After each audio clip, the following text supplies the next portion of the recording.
9절입니다. 빌립보 3장 7절에서 9절 읽겠습니다. 그러나 뭐든지 내게 유익하다는 것을 내가 그리스도를 위하여 다 해보고 여길 뿐더러 또한 모든 것을 해보고 여김은 내 주 그리스도 예수를 아는 지식이 가장 고상하기 때문이라. 내가 그를 위하여 모든 것을 잃어버리고 배설물로 여김은 그리스도를 얻고 그 안에서 밝힘되려 함이니 내가 가져들면 율법상 하는 것이 아니요 오직 그리스도를 믿음으로 말미암은 것이니 곧 믿음으로 하나님께로부터 난 의라. 아멘. 말씀 제목은 신앙의 사칙연산입니다. 신앙의 사칙연산입니다. 사칙연산이라는 것은 더하기, 빼기, 곱하기, 나누기를 말합니다. 우리 신앙에 있어서 더하기가 필요하고, 신앙에 있어서 빼기가 필요하고, 신앙에 있어서 곱하기가 필요하고, 또 신앙에 있어서 나누기가 필요합니다. 이 숫자는 아라비아 숫자라 그래서 그 아라비아 사람들이 숫자를 만들었습니다. 근데 놀랍게도 그 영의 개념, 영 있죠, 영? 영의 개념이 나오면서 완전히 획기적으로 바뀌었습니다. 인도에서도 인도에서 영이 나왔다 그러는데 그 0이라는 숫자, 우리가 0 더하기 1은 뭐예요? 1이죠. 0 곱하기 1은 이제 여기서부터 이제 헤매죠. 0 곱하기 1은 뭐예요? 0이에요. 1 아니에요. 1인 줄 알았죠? 그 봅시다. 0 나누기 1은 뭐가 돼요? 무한대, 무한대. 이렇게 돼요. 계산이 안 돼요. 1 나누기 0이 되면 그때는 뭐가 돼요? 그때 0이 되는 거고. 그러니까 이런 이 더하기, 빼기, 나누기, 곱하기. 우리 숫자 언제 배웠죠? 초등학교 들어가면 요즘 애들은 유치원부터 배우지만 저희는 들어가자마자 1, 2, 3, 4 배우고 한글은 기억력, 지글 1부터 배운단 말이에요. 그 세법을 배울 때에 가장 먼저 초등학교 과정 가운데 더하기부터 배웁니다. 그래서 더하기 배우고 그 다음에 빼기를 배우고 그 다음에 곱하기를 배우고 그 다음에 나누기를 배웁니다. 그리고 조금 더 나가면 이제 뭘 하기 시작하죠? 이제는 부구단을 외우게 만듭니다. 왜냐하면 부구단을 외워야 이제 계산할 때 빨리 나갈 수 있기 때문에 부구단을 외우도록 만들죠. 우리는 어릴 때부터 더하기부터 배우기 때문에 늘 우리는 내가 움켜쥐는 것, 갖는 것에 대해서 익숙해집니다. 그래서 저도 어렸을 때 딱지 있잖아요. 딱지. 그 필요도 없는. 응? 신문지로 말아서 딱지 만들어서 하기도 하고, 또 뭐 달력을 말할 것도 없고, 옛날 달력은 좋지도 않아요. 그렇게 좋지도 않아요. 그래서 그 달력 말고 딱딱한 공책 앞에 표지를 찢어가지고 공부 안 하는 것들이 그 찢어가지고 그걸로 해가지고 또 하기도 하고 막 그랬다는 거죠. 구슬도 모으고, 여자애들은 인형 모으고, 막 모읍니다. 청소년이 되면 피규어 같은 거 모으는 사람도 있고, 인기 연예인들, 스타들의 뭐 그들의 사진이라든지 브로마이드라든지 기타 그런 것들을 모으기도 하고, 또 좀 더 건전하면 이제 그 우표를 모은다든지 그림들을 하죠. 그러다가 좀 더 이제 나이가 들면 이제 돈을 모으고, 부동산 때문에 주식, 좀 더 돈이 여유가 있으면 그림이나 보석을 모으죠. 그러니까 더하기 삶을 계속 삽니다. 그러니까 이 세상은 계속 더하면서 살아라고 그래요. 너는 더 가져야 되고, 더 가져야 되고, 더 가져야 돼요. 학교 성적도 마찬가지죠. 더 남을 뛰어넘어서 저 나은 성적을 가져야 된다고 그렇게 가르칩니다. 그러다 보니까 예수 믿는 사람들이 노래 모임은 더하는 데만 온갖 열정과 열심을 다합니다. 장신대 신대원생들이 지금 동맹 휴업을 했습니다. 그 M교회 이제 불법 세습 때문에 그래서 전공 필수 과목만 들어가고, 왜냐하면 전공 필수를 안 하면 졸업이 안 돼요. 잘못하면 이제 이 친구들은 유급될 수 있기 때문에 전공 필수 과목만 듣고 나머지 가보분이 이제 휴업을 해버렸습니다. 왜 그런 일들이 벌어질까? 우리 한국 교회가 자국교회가 죽게 됐던 배경 중에 하나는 여러 가지가 있지만 혹자가 이런 말을 해요. 버스를 돌려서 그래요. 그러니까 우리나라 지금 여의도에 있는 가장 큰 교회가 그 버스를 처음 돌리기 시작했는데 그 수많은 버스를 돌리면서 혹은 이제 소위 봉고차를 돌리면서 사람들을 실어나기 시작했습니다. 그 전까지는 다들 가려면 막 교통 안 좋으니까 뭘 갈 수도 없고 그러니까 지역교회에 뿌리내렸던 사람들이 소위 스타목사라는 사람들에 의해서 그들의 어떤 이미지만 보고 그렇게 가는 거예요. 그리고 초대목교를 이뤘습니다. 그러니까 그런 의미에서 그 어떤 신학자가 했던 말 중에 그 버스 돌리기만 안 했어도 한국 교회는 좀 달랐을 거다. 그런 말을 할 만큼 그건 왜 그렇습니까? 온통 더하기밖에 없는 거예요. 더하고 더하고 더하고 더하는. 그래도 우리 한국 교회에 모범이 된 교회가 있는데 그 교회는 이름을 참 까먹었는데요. 약 1,500명 정도 모이는 교회입니다. 그런데 그 교회는 교회가 수가 2,30명 더 늘어나면, 그러니까 거기에서 뭐 몇백 명 더 늘어나면 무조건 분리개척 시켜버려요. 부목사님들 지역을 조금 떨어뜨려서 그 지역 묶어줍니다. 심지어는 그 교회 장로님 중에 막 유력한 분이 있어서 그분들 가라 그래요. 저도 된다. 어떤 장로님은 섭섭해요. 목사님 제가 뭘 잘못했길래 보냅니까? 아니다. 장로님이 가셔야 저 교회가 삽니다. 알기 때문에. 그래서 서로 눈물 흘리면서 그렇게 하고 난 다음에 몇 년 지나니까 너무너무 좋은 거예요. 오십시오. 안 하지. 목사님 제가 여기 좋습니다. 섭섭한데 목사님이 섭섭해요. 그런 아름다운 교회들이 있는 반면에 계속 더하고 더하고 그러니까 그런 일들을 가감없이 해요. 우리 사회는 무한경쟁입니다. 학생들 같은 경우 그렇죠. 공부 못하면 기회가 적을 수밖에 없어요. 그건 어쩔 수 없는 거예요. 그러니까 공부 잘하면 기회는 많아요. 근데 놀라운 것은 뭐냐면 그 많은 기회를 가지고 그렇게 누려도 그 인생 사실 막 이렇게 올라가잖아요. 올라가고 자기보다 뛰어난 사람 너무 많아요. 진짜. 그런 의미에서 계속 우리는 가져야 된다. 심지어는 남의 것까지 빼앗아야 된다는 시대에 살고 있습니다. 소위 말하는 교인들에서도 뭐가 있어요? 교인 뺏기가 있잖아요. 교인 뺏기. 교인들을 빼앗아. 그래서 우리가 오늘 사도 바울이 모든 것을 해로 여기고 예수 그리스도를 위해서 모든 것을 잃어버렸다. 이 모든 것을 잃어버리는 빼기 신앙, 혹은 또 더하기 신앙, 곱하기 신앙, 나누기 신앙이 뭔지를 제가 오늘 말하려고 합니다. 첫째로 더하기 신앙입니다. 신앙생활의 덧셈을 원리는 예수님 믿기로 작정하고 맨 처음 교회 나오면 시작되는 겁니다.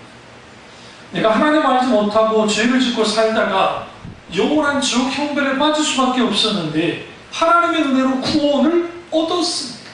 우리에게 어떤 것이 주어졌어요? 그게 뭐냐? 구원입니다. 사도행전 16장 31절에 주 예수를 믿으라 그리하면 너와 내 집이 구원을 얻으리라. 얻는 게 생겼습니다. 우리에게 영생을 얻게 됐고 우리에게 구원을 얻게 됐습니다.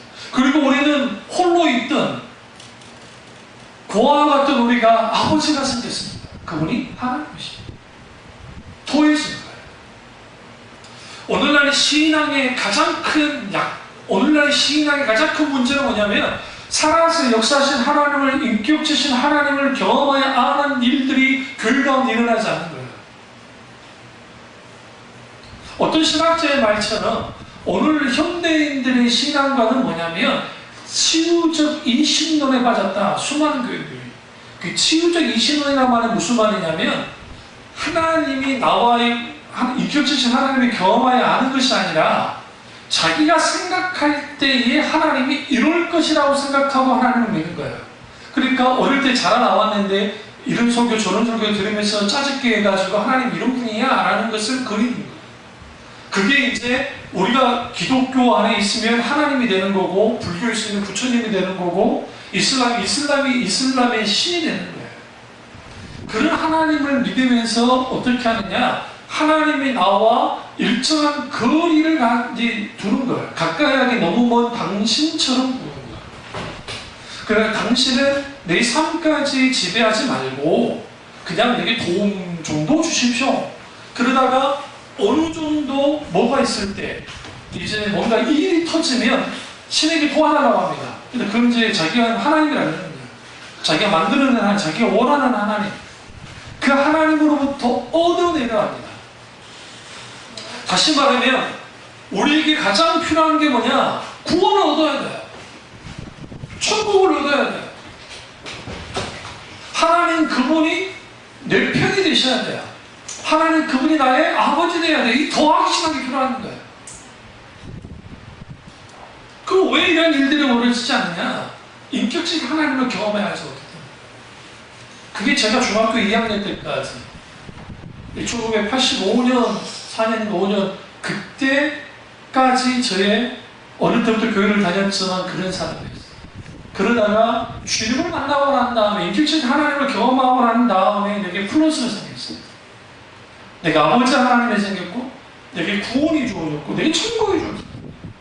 그러니까 우리가 인격적 하나님을 그래서 구해야 돼. 만나달라고 기도해야 돼요. 그냥 있는다고 되지 않아요. 그 인생의 덧셈이 시작될 때 우리 인생이 바뀌어집니다.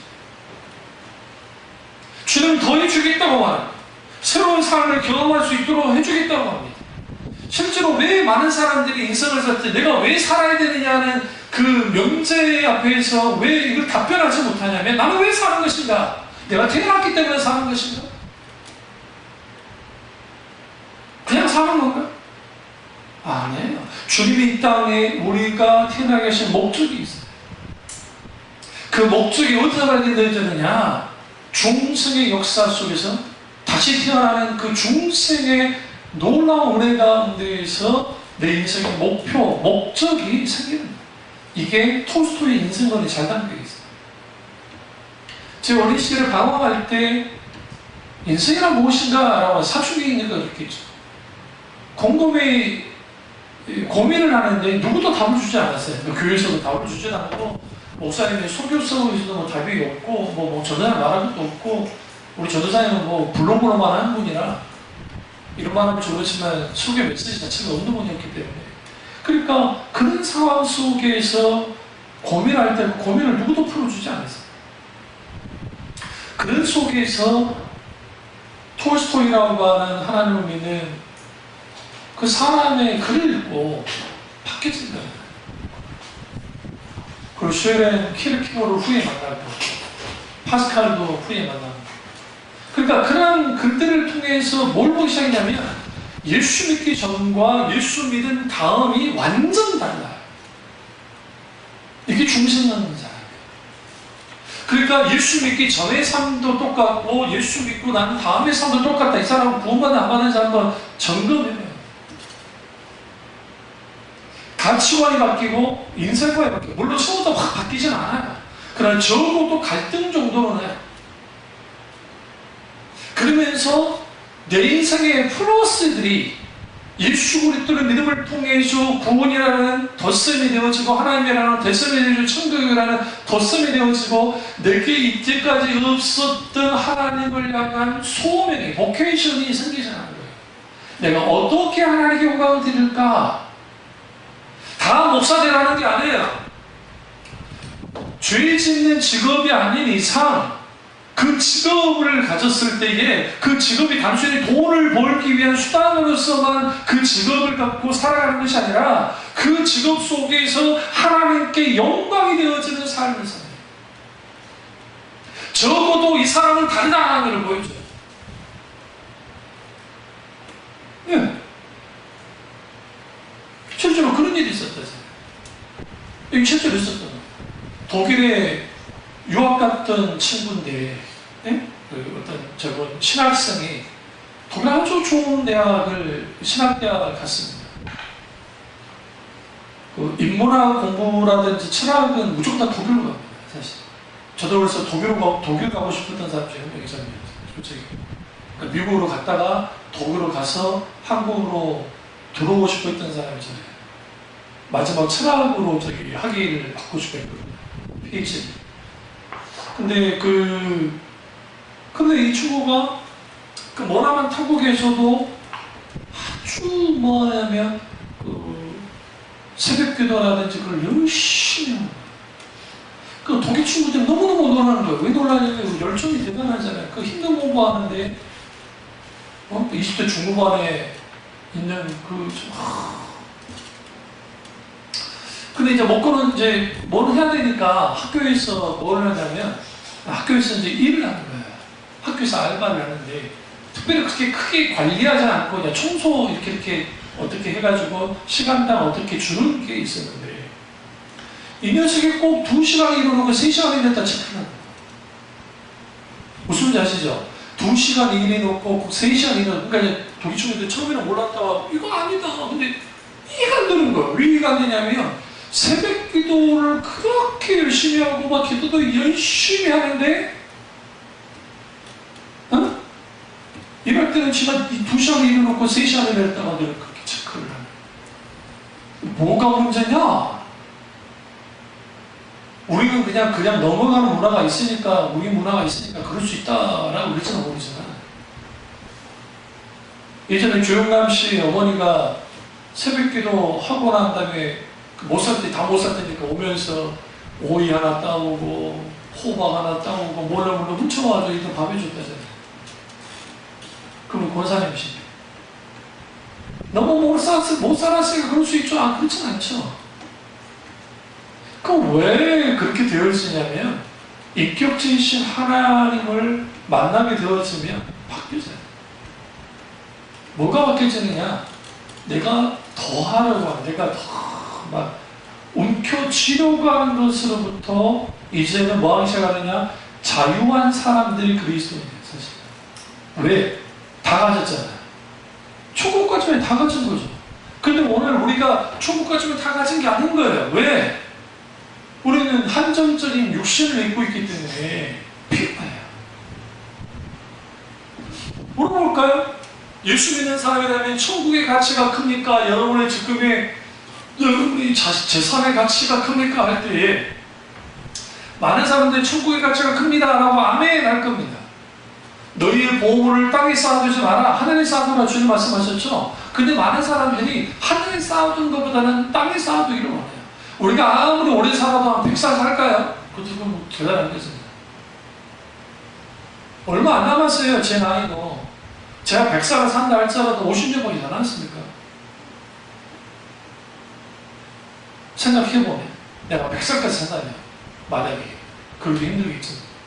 그러면 그렇게 사는데 우리는 이 땅에 있는 것이 더 크게 보이고 더 가치 있게 보입니다. 마치 못 모르는 어린아이한테 100만원짜리 수표 10장과 아주 맛있는 사탕 하나를 딱 건넸을 때 애들이 뭘 붙였겠어요?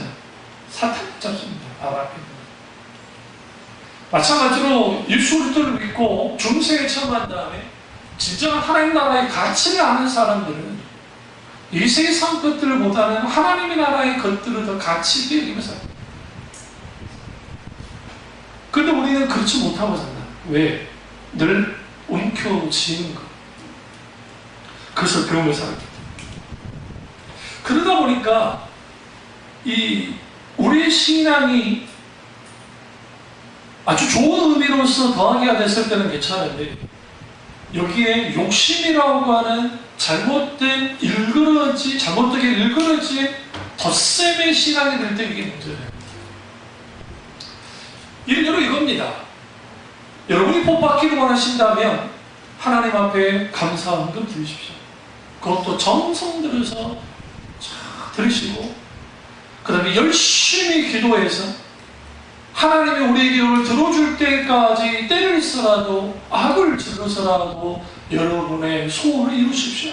하나님은 그것을 너무너무 원하십니다. 왜? 성경이 뭐라 했어요? 넌 내게 부르짖으라 내가 응답하겠고 크고 놀란 비밀은 내게 보이려 했으니까 우리는 부르짖어야 돼. 우리의 소원한 바를 아시는 하나님이 다 들어줄 거 아닙니까? 그러니까 우리는 하나님 앞에 이거 달라고 저거 달라고 계속 기도하면서 하나님 이거 주십시오 저거 주십시오 이거 되기 원합니다 이거 저기 내가 더 되기 원합니다 내가 하나님 영광을 위해서 이걸 다 쓸게요 라고 하라는 거야. 하나님께 뭔가를 구하는 게 잘못된 게 아닙니다. 하나님의 손을 구하는 것은 마땅히 우리 자녀가 해야 될 겁니다. 여러분의 자녀가 어머니 오늘 밥 한 끼 할 수 있을까요? 그런 애가 어디 있어요? 엄마 밥 줘오지. 안 그래요? 어디서 주오지 않는 이상은 어머님 한 끼만 좀 주실 수 있으실까요? 그런 애들은 없다고요. 오히려 그러죠. 먹기 싫어 그러지. 안 먹어. 안 먹어 이러면 먹어라 그러죠. 마치 우리가 하나님을 수단으로 여기면서 그 하나님을 이용하려고 하는 이게 이제 아까 전에 치유적 이슈는 이번에 컨퍼런스 때 우리 컨퍼런스 다 다룰 텐데 구체적으로 왜 그런 식의 신앙이 되어버리냐면 그런 식으로 되어진 신앙이 되어버린 가장 큰 이유 중에 하나는 뭐냐면 하나님을 알지 못하는 거예요. 기독교 신앙이 유구한 2000년의 신학의 역사 속에서 하나님을 아는 것과 하나님을 사랑하는 것은 가치가 나요. 그러니까 하나님을 아는 지식 없는 사랑 없고 사랑 없는 지식이 없다고요. 무슨 말이냐? 내가 하나님을 알아야 사랑할 수 있고 사랑해야 알 수 있어요. 더 알 수 있어요. 이 두 가지는 같이 가는 거예요. 그러니까 오늘날 하나님을 알지 못하는 사람 너무 많다는 거야. 아니 무슨 말입니까? 성경 공부를 통해서 알았고 책으로도 읽었고 그 하나님을 관해서 하는 것이고 인격지신 하나님을 경험하여 알아야 돼요. 그냥 우리는 하나님 만나달라고 기도해야 된다고요. 주님 나를 만나주십시오. 내가 주님의 존전 앞에서 내가 바뀌어지기 원합니다. 그 하나님 더하기가 될 때에 우리에게 정말 필요한 게 뭐냐? 물질 필요해요. 여러분 믿음이라고 하는 그 히브리어로 에무나라고 하는 히브리어 단어가 믿음이라는 단어인데 그 믿음이라는 단어보다 물질이라는 단어가 더 많아요. 그 무슨 말이냐? 인간은 물질을 떠나서는 혹은 돈을 떠나서는 살 수 없기 때문에 그런 의미에서 돈은 양면을 갖고 있는데 이 가치중 입장에 돈 자체는 잘못된 게 아니에요. 그런데 문제는 뭐냐면 인간의 탐심으로 돈을 추구하기 시작하면 계속 추구하기 시작하면 살인까지 저집니다. 돈 때문에 아버지를 죽이고 돈 때문에 뭐 자신을 죽이고 하는 일들이 벌어지잖아요.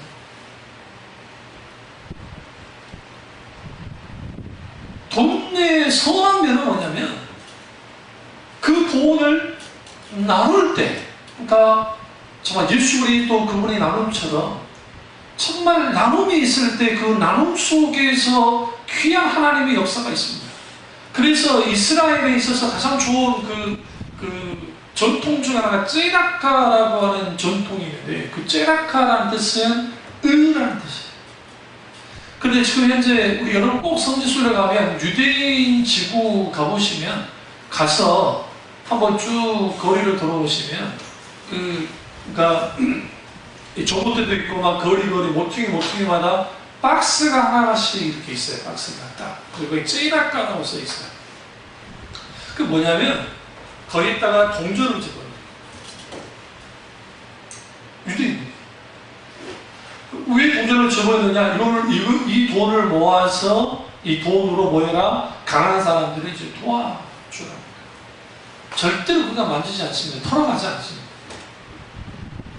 근데 어떻게 하느냐? 얘들을 어릴 때부터 부모가 가면서 부모가 돈을 넣기보다는 얘들한테 째라까 함에다가 탁 넣기만 합니다. 그러니까 뭐가 익숙해지냐면 어릴 때부터 섬기는 것이 익숙해지니까 그 아이들이 자라도 섬기는 거예요. 미국 대학과 우리나라 대학의 큰 차이는 뭐냐면 하버드, 예일 대학, 스탠포드, 뭐 프린스턴, 뭐 뉴욕대 뭐 그런 대학들은 왜 명문대고 대단한 대학들을 하냐면 거기는 거의 대부분 학생들 등록금으로 학교가 운영되는 것이 아니라 기부금으로 있는 거예요. 그 학교 출신 중에 CEO라든지 아니면 기타 있는 사람들은 그 어마어마하게 이번에 하버드 대학 예일 대학 하버드 의대인가요? 그 예일대 의대인가 예일대 의대인가 아니 그 존스 호킨스인가 그 의대생 전체 장학생 등록금 안 내요. 10원도 안 내요. 지금부터. 얘들이요. 그거를 그 총장이 발표를 하니까 일어나가지고 얘들이 나가게 말았어요. 가장 덕보는 애들이 신입생이에요. 왜 신입생이냐? 이제는 성적과 상관없이 우리는 비학점 대학 뭐 국가장대 성적과 상관없이 들어오면 무조건 뭐요? 똑같이 다 죽겠다. 왜 그러느냐?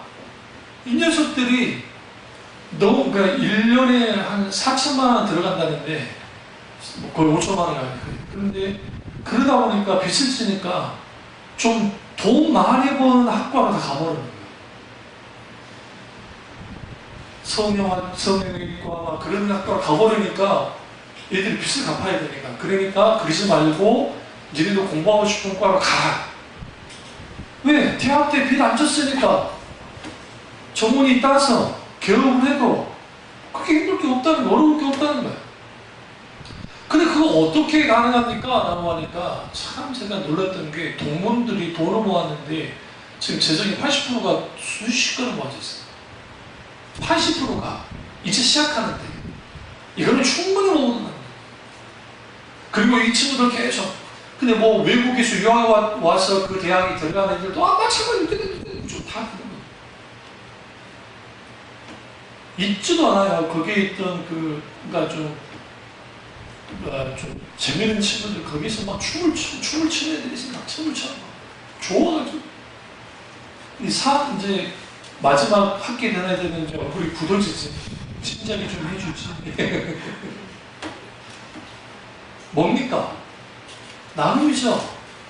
우리 삼성이 이런 분들이 뭐 이런 말들 하다가 뭐 좋은 일 많이 하잖아요. 근데 삼성 기업의 그 크기만큼 아주 방토말도 안 되게 그 정도 세계적 기업이면 우리나라 정말 대단하게 할 수 있어요. 안 해요. 인색해. 왜? 더 참아요. 교회가 어떠냐? 오늘 교회 안에서도 이런 일들이 많이 벌어지고 있다는 거예요. 성김보다는 더 가져야 돼요. 더 쥐어야 돼요. 그러다 보니까 뭘 잃어버렸냐면 구원의 가치와 돈의 가치, 하나님의 가치와 돈의 가치, 천국의 가치와 돈의 가치 속에서 딱 무게를 지었을 때 어디가 더 클까요? 돈이에요. 부정하지 못해요. 저도 마찬가지죠. 자체잖아요. 진정한 내 신앙의 플러스가 그 하나님의 무게가 그 천국의 무게가 구원의 가치와 그 무게가 어떠한지를 우리가 절감하게 될 때에 초대교회 하나님의 사람들이 그리스도인의 평신도들이 주님을 위해서 생명을 버려버리잖아요. 기꺼이 생명을 내주죠. 그들의 생명의 가치보다 하나님의 가치가 컸기 때문에 그게 신앙의 플러스예요. 이 세상이 갖지 못한 것을 우리 예수 믿는 사람들은 다 가진 사람들이야. 사실 자기가 가졌다는 사실을 모를 뿐이야. 그 가치를 모르는 거야.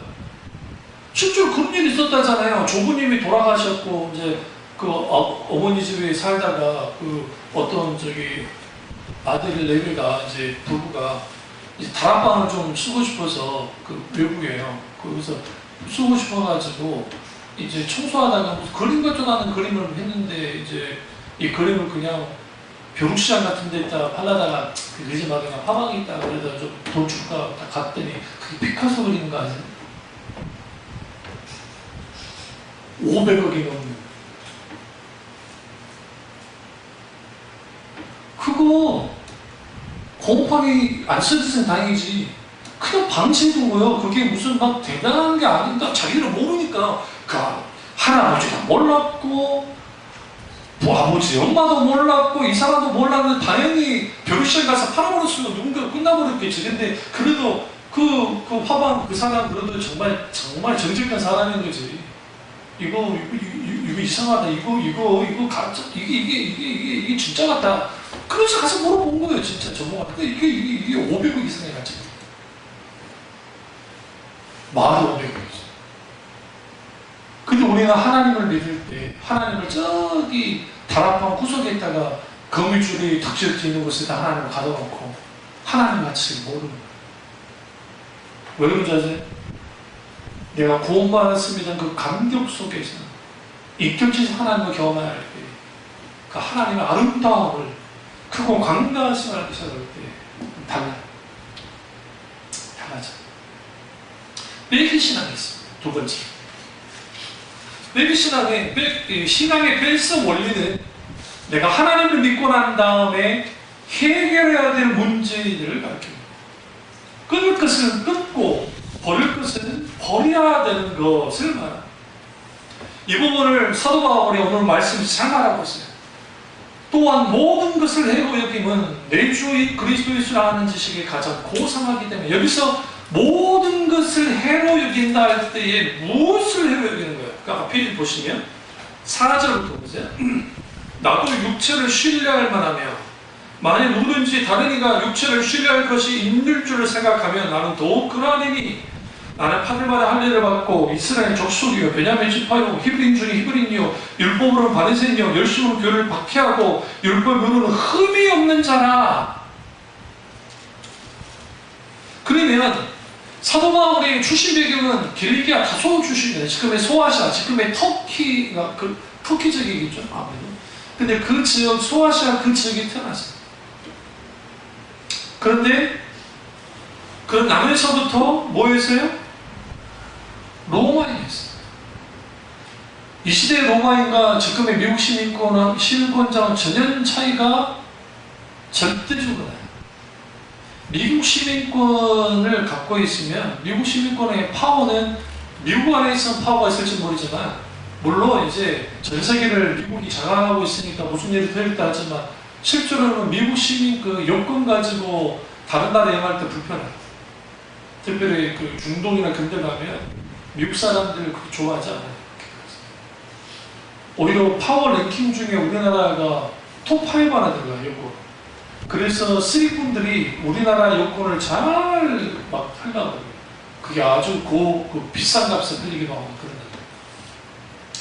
근데 로마 시민은 지금의 지중해뿐만 아니라 아프리카에 이르기까지 그간은 다 통용돼요. 그러니까 속국에 있는 뭐 누구든지 로마 시민이 죄를 저질러서도 그걸 가지고 단죄했다는 큰일 나요. 무조건 로마로 앞서면서 로마 황제가 하게 돼 있어요. 그 엄청난 권세를 누가 가지고 있었다? 바울이 가지고 있었어요. 그것도 태어난 사람부터 돈 주고 산 것도 아니고. 로마 시민이 되는 방법이 있어요. 군대 일반 그 로마인이 아닌 사람이 군에 입대해서 한 30년, 40년 동안 백부장까지 올라가야 돼요. 백부장까지 올라가서 혁혁한 공을 세우면 줄까 말까. 그것도 안 주는 경우가 많아요. 아니면 뇌물을 바쳐야 돼요. 엄청난 돈을 바쳐서 해야 될까 말까. 그게 로마 시민이에요. 근데 그걸로 끝나는 게 아니라 그는 바리새인이었어요. 나온 지 8일 만에 할례를 받았어요. 여기 베냐민 지파가 왜 중요하냐면 북이스라엘과 남유다가 있을 때 그 북이스라엘 722년에 살만에서 멸망을 하죠. 이 사람들은 혼혈에 대해서 다 흩어졌어요. 그리고 일부 사람들이 남유다로 왔고, 그래서 남유다 안에 이제 그 10지파 사람들은 소수 지파가 돼버린 거고, 유다와 베냐민 지파가 이제 주력 지파가 된 거예요. 근데 가장 유력한 지파는 유다고 그 다음에 베냐민이에요. 이건 계속 왔기 때문에.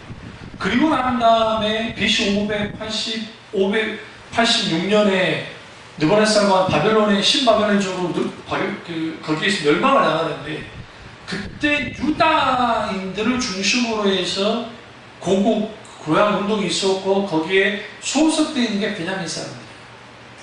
그러니까 상당수가 동화돼서 그냥 바벨론에 머물러 버리고 지금의 사마리아 사람이 되어버린 거예요. 그러나 베냐민 사람들은 처음부터 유다인지, 그러니까 다윗 신앙을 갖고 있었기 때문에, 그래서 예수님 당시 됐을 때 가장 유력한 지파 사람은 당연히 유다 지파이지만 거기에 베냐민 지파도 아주 유력한 지파예요.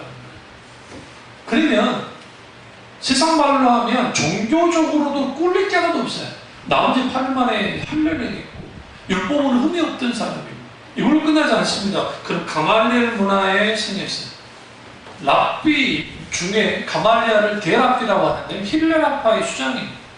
그 힐레라파의 수장이었던 대표였던 가말리엘의 제자였다는 것은 그가 유대적으로 히브리 전통으로도 정통이고 아시아, 그러니까 그 시대에 사회로 봤을 때 로마인이었기 때문에 아주 인텔리가 있습니다.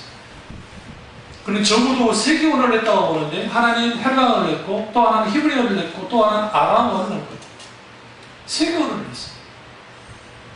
그리고 수사학에도 그는 아주 뛰어난 때가 날 수 있는데, 우리 한글 성경으로는 그걸 알 수가 없고, 이제 그 석의라고 하는 게 있는데, 구약석의 신약 석의를 할 때 원전을 가지고 원전을 보는 거예요. 근데 원전을 읽다 보면 아주 아름다운 게 있습니다. 그게 빌립보서입니다. 굉장히 아름답습니다. 문체가 아름답고, 그러니까 사도 바울이 썼던 서신서 중에 아주 가장 아름답다고 하는 만큼, 물론 로마서도 못지않지만 아주 아름답다는 만큼 그런 사람. 근데 그런 사람이 자랑할 게 없다잖아. 자랑할 게 없다잖아. 왜요? 예수 그리스도의 십자가 앞에 가봤더니 내 출신, 내 배경, 내가 가지고 있는 물질의 소유, 내 외모, 수련, 외모, 이런 다름이 없더라는 거야. 다 뭐로 여겼다? 벨설물로 여겼다는 거야. 왜요? 그리스도를 얻기 위해서. 오늘 셀프 디나이얼, 자기를 보나 자기 십자가를 지는 그런 사람들이 없단 말이에요. 그런 걸 강조를 하지 않아요, 교회에서. 신앙이 성장하면서 버려야 될 것들이 있어요. 고린도서 13장 11절 이렇게 고백합니다. 내가 어렸을 때는 말하는 것이 어린아이 같고, 깨닫는 것이 어린아이 같고, 생각하는 것이 어린아이 같다가 장사한 사람이 되어서는 어린아이 일을 버렸다. 뭘 버릴 게 있다고요. 어린아이 일들을 버려야 돼요. 툭하면 삐지는 사람도 있죠. 교회 권사하고 집사인데 우리 어머니가 죽으려고 해요. 그런 사람들. 뭔지 아세요? 목사님과 전혀 상관없이 삐졌다가 결국 마지막 화살은 목사님이야. 그런데 협박을 어떻게 해요? 교회 나가겠다 협박. 그 모습을 교인으로서 혹은 육신의 어머니로서 봤을 때 그게 참, 그 기도밖에 안 되는 거예요, 기도. 말도 안 되는. 왠지 아세요? 그 사람들이 단순히 나빠서가 아니라 그 사람들이 영적으로 어린아이예요. 깨닫는 게 어린아이 같은 거예요. 생각하는 게 어린아이 같은 거예요. 말하는 게 어린아이 같은 거예요. 왜 어린아이 같으냐면 진리의 말씀의 조명의 비추심, 성령의 비추심 역사를 통해서 진리의 말씀이 확 들어오잖아요. 그럼 그 속에서 성령이 우리를 가르치시고 보호하시고 인도하심을 통해서 이 사람을 영적으로 자라나기 시작해요. 그날 일들이 벌어지지 않는 거예요. 왜? 계속 갖고만 하고 가지를만 하는 거예요. 어린아이들수록 뭐가 강합니까? 소용이 강하죠. 장난감 내놓기를 어쩌다 아무도 모르는데 만났는데 툭 빼앗아 가잖아요. 직구도 아닌데. 이게 애들의 특징이에요. 자기만 하기 때문에.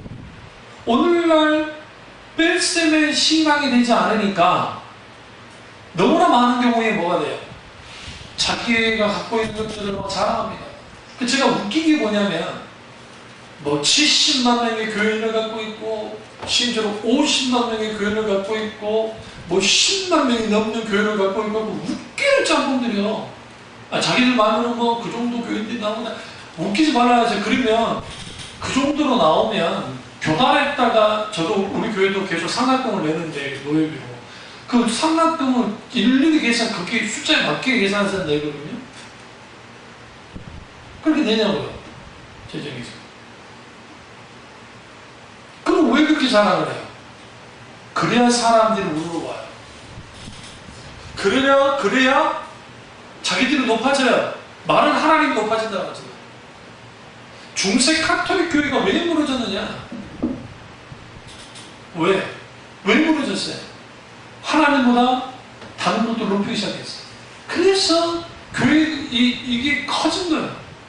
계속 성당들이 커지고 지금 오늘날에는 그런 성당 못 져요.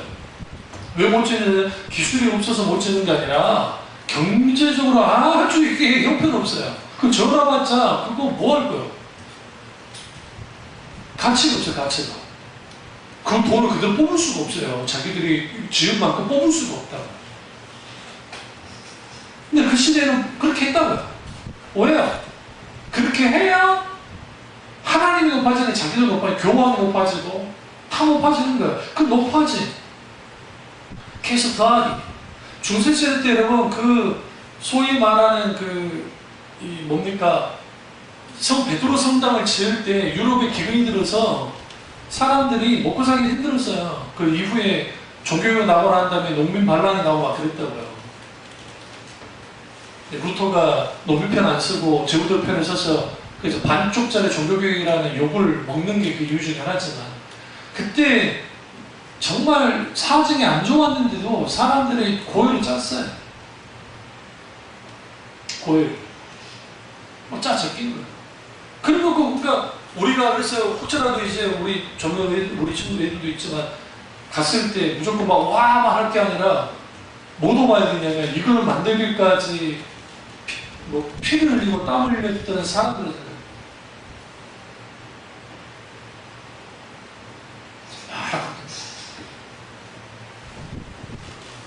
영적으로 빼기 시작하는 사람을 잘해야 돼요. 우리 과거의 잘못들을 빼고 교만하고 이의적이고 자기주적인 것들을 빼내야 돼요. 영적인 군살들을 빼내야 됩니다. 지구상에 비만으로 죽는 사람이 1년에 3천만 명이에요. 근데 반대편에는 굶어서 죽습니다. 반대편. 아프리카나 멀리 갈 것도 없어요. 고난에 있을 때 북한이 300만 명이 죽었는데 나라가 엎어지지 않는 게 이상한 거예요. 우리나라에 만약에요, 네? 한 1000명도 아니에요. 한 500명만 굶어 죽었어 봐. 500은 아니지. 100명만 굶어 죽었어도 정권 뒤엎었어요. 우리 같은 경우. 그 나라는 정상적인 나라가 아니니까 큰 굶어 죽어. 왜 굶어 죽어요? 여러분, 전 세계의 부의 그러니까 거의 50% 가까이를 그러니까 세계 10대 부자 있죠. 10대 부자가 다 갖고 있어요. 10명이 전 세계 부의 한 46%를 쥐고 있다. 이거 엄청난 겁니다. 이 말도 안 되는 건 거예요, 지금 사실. 이 말도 안 되는 일들이 지금 벌어졌어요. 벌어지고 있고. 신앙의 뺄셈이 없으면 뭘 잃어버리냐면 실질적으로 하나님 앞에 나가는 원동력을 잃어버려요. 어제 축구 보니까 진양도 뭔가 빼빼 많은 애가 정말 잘하던데. 그러니까 축구 선수가 지금 안정환이가 이제 축구 끝나고 안 하고 이제 철이 많이 쪘잖아요. 뛰어보라 하세요. 이분도 못 뛰어. 힘들어가지고. 군살을 빼야 돼. 신앙생활 하면서 우리 가운데 군살이 너무 많아요. 이것저것. 그러니까 체면적인 거, 예배를 드려도 하나님의 영광이 아니라 다른 이유 때문에 또 뭐 예를 들어 교회 이제 우리 교회 원장은 또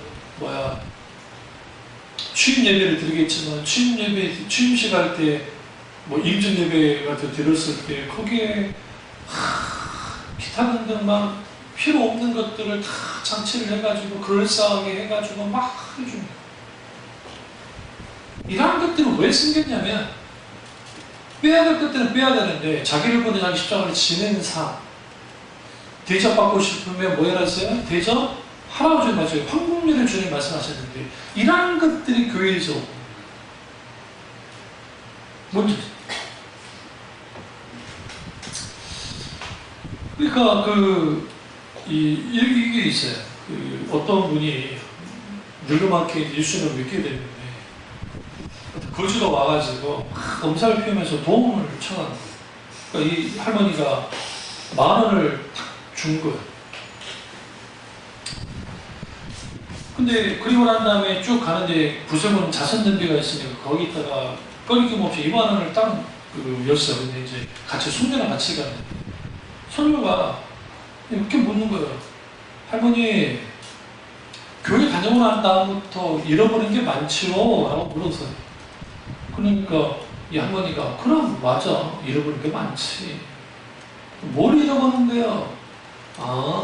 조급한 성격을 잃어버렸고 남 헐뜯는 거 잃어버렸고 의미 없는 오락을 즐겼던 것도 잃어버렸고 무익한 삶을 사는 거 잃어버렸고 나 혼자 잘 먹고 잘 살고 내 가족만 잘 된다고 생각하는 것도 잃어버렸고 다 잃어버렸어. 내 이기적인 욕심도 잃어버렸어. 참 많이 잃어버렸어. 얘는 이게 뭔 말인지는 모르는데 예수를 믿으면 잃어버린 게 많아요. 제가 늘 말씀드렸잖아요. 손해보면서. 그러나 세상은 손해보면서 하는 것은 바보라고 하죠. 그래서 바보 예수라는 책에서도 말하는 것처럼 예수님이 바보적인 삶을 살았기 때문에 마땅히 우리도 바보적인 삶을 살아야 돼요. 손해보면서.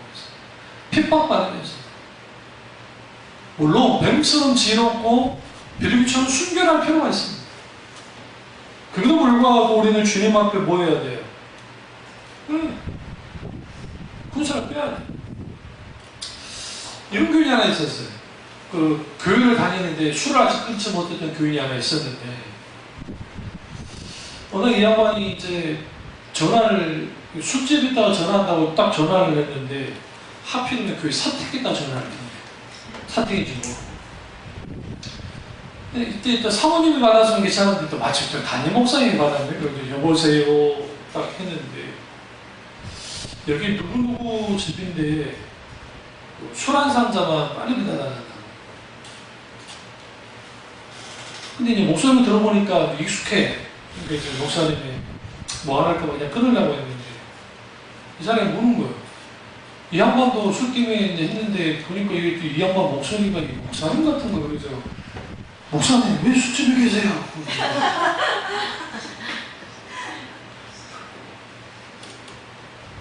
이게 누가 만드는 이야기긴 할 텐데 오늘날 이런 사람들이 너무 많다는 거예요.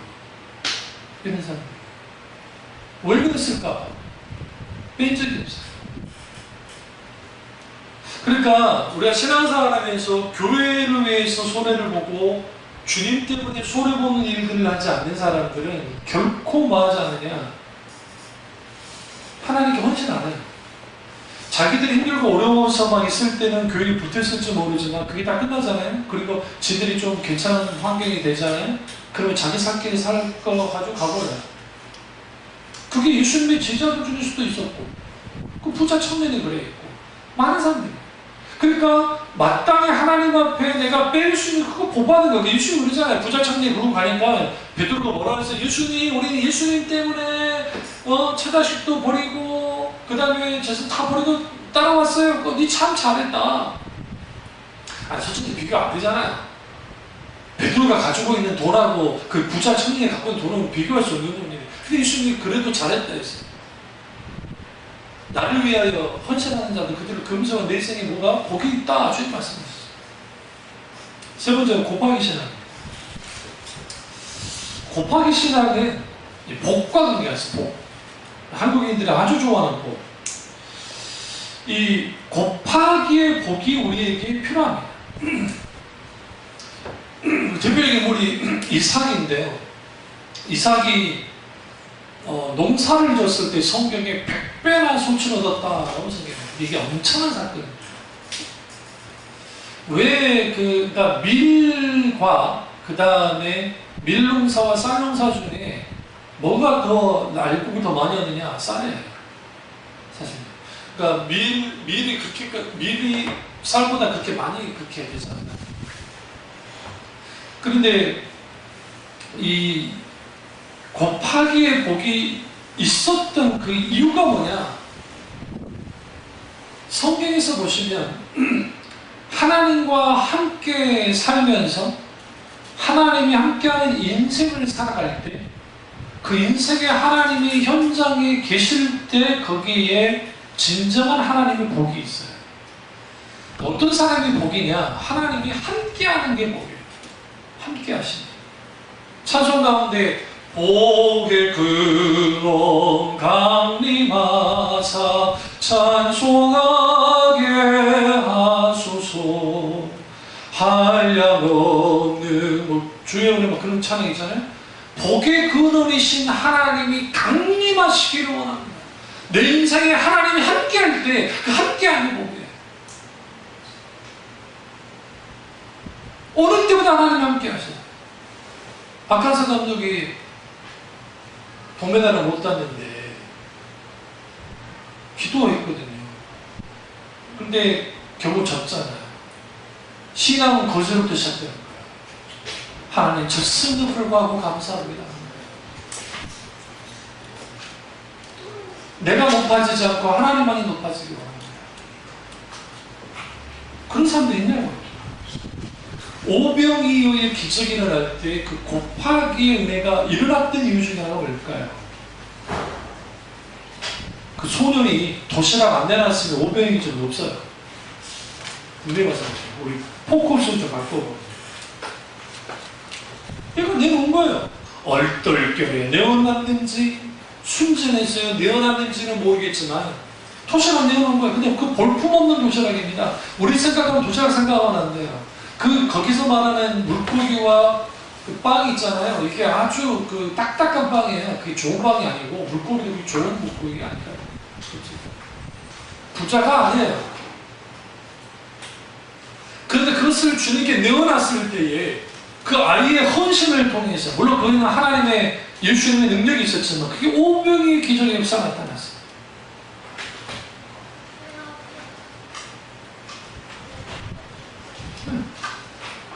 이게 곱하기예요. 그래서 우리가 예수님을 믿어서 예수님 때문에 더하기가 되고 내가 예수님 때문에 손해보다가 예수님이 함께하는 삶을 살면 곱하기 인생이 있기 시작하는 거예요. 여러분 이런 말 하잖아요. 그 어른들이 하는 말이 한 사람의 인생에는 3번의 기회가 온다. 3번. 적어도.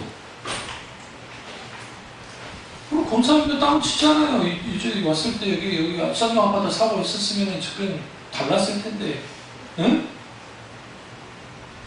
우리 어머니가 우리 아버지가 요수 개발할 줄 모르는 거예요. 그 앞에 있는 우리 집 앞에 있는 그 땅, 그 쓸모없는 땅들 그때 충분히 살 수도 있었어요. 집이 두 채였기 때문에 집 사지 말고 땅 사다 놓고 그거 놔뒀으면 엑스 포함해서 다 아파트 들었었잖아요. 전 내가 여기 없어 그랬어요. 아세요? 전 내가 강남에 가서 왜냐면 그 당시 그 요수 집 한 집에 해봤자 뭐 500만 원, 600만 원이면 샀다. 집이 그렇다고 그렇게 작은 집도 아니고 그 정도였는데 하물며 그 앞에 있는 땅들이 더더더 요수는 끝머리 아니요. 서울에서 제가 어렸을 때 서울까지 올라오면 적어도 6시간 반, 7시간 걸렸는데 6시간 반 걸렸어요. 그런 거리였으면 하물며 제가 거기 살면서 서울 올라온다는 것은 기적인 거예요. 진짜 쉽지 않는 거리예요. 근데 다 멋지잖아요. 곱하기의 복은 어떤 사람에게 주어졌느냐? 하나님이 함께하고 행동하는 믿음을 갖는 사람들을 통해서 이루어졌습니다. 그래서 성경에 보시면 하나님 때문에 주님을 위해서 그들이 기꺼이 믿음의 행동을 가할 때 그 대표적인 게 다윗이기도 하고 많은 하나님의 사람들이 거기에 충성히 나아갔을 때 하나님은 거기에 합당한 복을 줬습니다. 왜 하나님 복을 주신 줄 아세요? 단순히 네가 이렇게 순종하면 내가 이렇게 복을 줄 거야가 아니라, 그런 공식으로 나온 게 아니라 마땅히 하나님 안에 바라보고 그들이 그렇게 나아갔을 때에 하나님은 크고 넘치도록 쌓도록 부는 거예요. 누가 드러나도록? 주님이 드러나도록. 그래서 이삭이 복을 받았을 때에 잘 보세요. 아비멜렉이 누구로 들어있나요? 하나님요. 성경 보시면 이삭은 간땡이가 작아요. 그 아버지 아브라함과 달라요. 그 아버지 아브라함은 강단이 있는 사람이에요. 전쟁에 나가서 싸우는 그런 사람이에요. 그 아들 에서 얼마나 강단이 있습니까? 할아버지 닮아서 싸우는데 잘하는 사람이잖아요. 야곱 사기치는 도통한 사람 아닙니까? 근데 그 아버지 좀 닮았어. 저 각도 있고. 이삭은 아주 겁많은 사람이에요. 싸우는 거 싫어하고 유한 사람이에요. 그런데 놀랍게도 그가 주님의 명령을 따라서 남방, 지금 기근이 들었을 때 이집트로 내려가지 않고 그라니 땅으로, 블레셋 땅으로 갔을 때 그에게 기다리는 것은 누구밖에 없었어요? 아비멜렉이 핍박이었어요. 우물을 팔 때마다 빼앗고, 우물을 팔 때마다 뺏고, 우물을 팔 때마다 빼앗겠단 말이야. 그런데 결국 마지막 와서 뭐 하자 말합니까? 아비멜렉이 계약 맺자. 왜 그런지 아세요? 니와 함께는 하나님 때문에 안 빼기 있어. 아브라함과 함께하는 하나님 때문에 하나님 그런 복을 주셔야 돼요. 우리 무슨 기도 하셔야 되냐면, 여기 있는 분들이 다 마찬가지, 하나님이 나와 함께 하옵소서. 주님들 함께 해주세요. 주님이 함께 하시는 곳에 뭐냐? 하나님의 놀라운 역사하심이 있고, 거기에 곱하기의 신앙, 복이 있는 거예요. 그래서 아브라함이 함께하는 거, 아브라함을 저주하는 자에 저주가 있고, 아브라함이 축복하는 축복이 있다 했잖아요. 심지어는 아브라함이 축복한 자에게 복을 준다는 말씀이 뭐냐면, 하나님이 함께할 때, 어떤 한 사람이, 크리스찬이 함께할 때, 그 집단이 바뀌고, 그 상황이 바뀌고, 그 환경이 바뀌고, 그게 바뀌어져야 돼요. 그게 크리스찬이에요, 사실. 근데 그 일들을 못하는 거죠. 마지막 네 번째로 나누기 시작합니다. 곱셈의 복은 하나님께로 받았으면 복을 쌓아두라는 게 아닙니다. 잘 나눠야 나눌 수 있어요.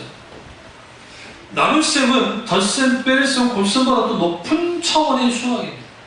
여러분 수학 풀 때 대부분의 2차 방정식, 방정식부터 해서 피타고라스 정리, 미분, 적분, 그런 것들이 있잖아요. 요즘에 놀란 게 뭐냐면, 어떤 문제적 남자라는 데에서 수학 문제를 푸는데, 제가 수학 정말 못했거든요. 근데 이해가 될 때예요. 근데 이해가 되더라고요. 그 수학 푸는 게 이해가 되더라고요. 40살이 넘으면 이해력은 높아지고 기억력은 아주 현저히 떨어진다더니 이해력은 높아지고, 옛날에는 이해가 안 됐어요. 그 프로그램. 선생님이 푸는데 나는 수학이 1 더하기 1, 2 더하기 2 이런 게 싫어. 그러니까 나누기도 싫고 다 싫어요. 우리 형이 서울대를 못 갔던 이유 중에 하나가 수학 때문에 못 갔어요. 저도 수학이 아니었으면 좀 받았을 텐데, 아주 수에는 재밌는 게 들려요. 영어는 하나 틀리고 두 개 틀리고 그래요. 근데 나누기 신앙이라는 게 뭐냐면, 교저와 섬김으로 나눠요. 여러분 명심하십시오. 누군가를 섬길 때 섬김은 대상이 중심이 돼야 돼요. 우리 애들 간식 살 때요, 교회학교 아이들 간식 살 때 관점은 다 얘들 관점입니다. 제 관점은 없습니다. 제가 가서 아이고 좋다! 절대 안 사요. 애들. 응? 그 깡초 같은 것도 우리 연희가 먹고 싶다는 소리를 어떻게 들어가지고 내가 그때 깡초 산 거예요. 그럼 누구의 관점이에요? 형님. 조리퐁? 이현 씨가 아주 좋아하잖아. 그래서 조리퐁 그렇게 살 때도 있고.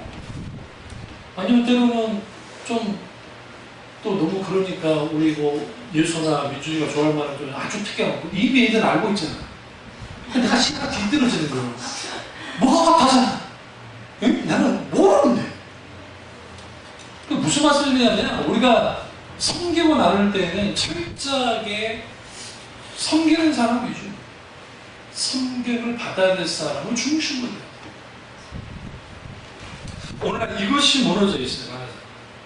그러니까 뭔가 기부 많이 하는 사람들이 자칫하면 막 우울해지거든요. 나는 너를 도와주는 사람이고 너는 도움을 받는 사람이야. 그래, 너는 별거 아니고 나는 높은 사람이야. 그런 개념을 한다면 그 사람들은 하지 말아야 돼. 아주 교만을. 그 사르밧 과거에 있어서의 뭐예요? 이제 아들이랑 이거 먹고 죽으려고 마지막 남은 거 선지자가 세 예전에 빼앗아 먹은 거죠. 저도 어렸을 때 늘 기억 중에 우리 어머님 막 옛날에 먹을 게 있나요? 그렇게 막 가지고 그랬죠. 근데 목사님 신방만 온다고 하면 아주 상다리가 이게 진짜 이 눈치 없는 집사님들이 다 처먹어요. 여러분 처먹다가 죄송합니다. 아니 유튜브 올라가는데 이것 때문에 못 올라가는데 취소 다 드세요. 얼마나 미운 줄 아세요? 그래도 목사님들은 눈치도 있고 있으셔가지고 목사 또 우리 집만 오는 게 대신 많고 우리 집만 오는 게 아니니까 이제 적당히 드시고 하는 우리 어머니가 솜씨가 좋잖아요. 그러니까 하루에 또 꼭 밥을 목사님 어쨌든 우리 집에서 밥 드셔야 된다 해가지고 막 하거든요. 그러니까 맛있는 만큼은 골라서 먹는 집사님이 계세요. 어떻게 몰래 봐. 먹어야 되니까 우리도 이제 주겠지. 다 먹고 가면 땅을 치는 거예요. 욕을 하는 거예요. 근데 어쨌든 또 목사님이 안 드시고 가실 때가 있어요. 거의 별로 바빠가지고 이거 목사님이 안 드시는데 단주에 어떻게 먹어? 그러니까 그때는 또 이제 우리가 1년에 2번이거든요. 봄 대신 반, 가을 대신 뭐 있는데 어쩌다 한번 걸리면 이제 나랑 형이랑 이제 잔치예요. 이제 우리가 잔치. 맛있게 먹는 거야, 맛있게. 또 우리 어머니 음식 준비할 때 보면 목사님이 좋아하지. 사모님한테 알아가지고 목사님 뭐 좋아하시는지 거기에 맞춰서 음식을 해가지고. 그러니까 사르밧 과부 같은 경우에는 억울하게 나온 거지. 자식이나 먹고 죽으라는데 세상에 선지하는 사람이 그거 내놔고 지가 먹어보는. 그런데 거기에 하나님이 놀라운 역사하셨어요. 우리가 예수님 믿으면서 손해본다지만 손해보지 않아요. 사실 우리 잘 나눠야 돼요. 어릴 때부터 이들에게 나눠야 돼요. 나누는 것을 가르쳐야 돼요. 누가복음 6장 48절에 주라 그 다음에 너에게 줄 것이니 곧 후이 되어 누르고 흔들어 넘치도록 하여 너에게 안겨주리라. 너희 그 헤아림은 너희 헤아림을 도로 받으리라.